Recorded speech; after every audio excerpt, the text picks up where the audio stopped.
In today's video, I'm going to teach you how to reassign a DocuSign envelope to another signer. We'll start by opening DocuSign and going to the main home area. Once you're there, look for the Tasks section.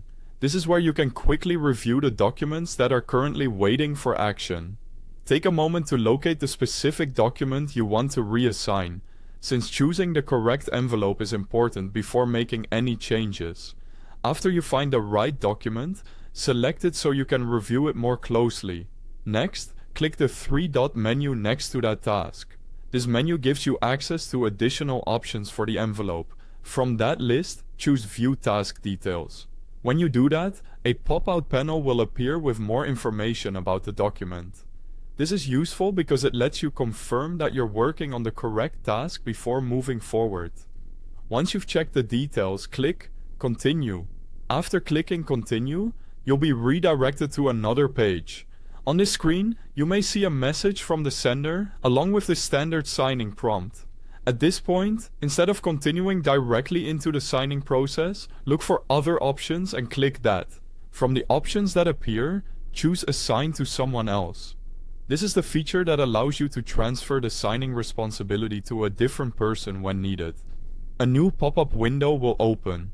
In this window, enter the new signer's email address in the highlighted field.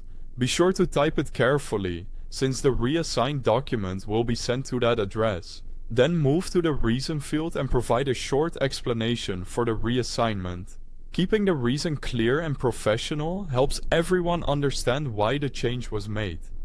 You'll also see an important note on this screen, explaining that the sender and the new signer will be notified of the changes, and that you will be added as a carbon copy recipient.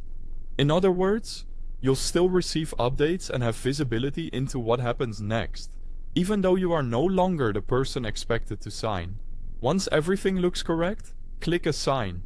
You may be asked to confirm the action, so if another Assign button appears, click Assign again to finalize the reassignment.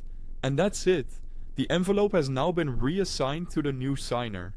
This is a simple but very useful DocuSign feature when a document reaches the wrong person or needs to be routed to someone else for completion. Thanks for watching, and I'll see you in the next video.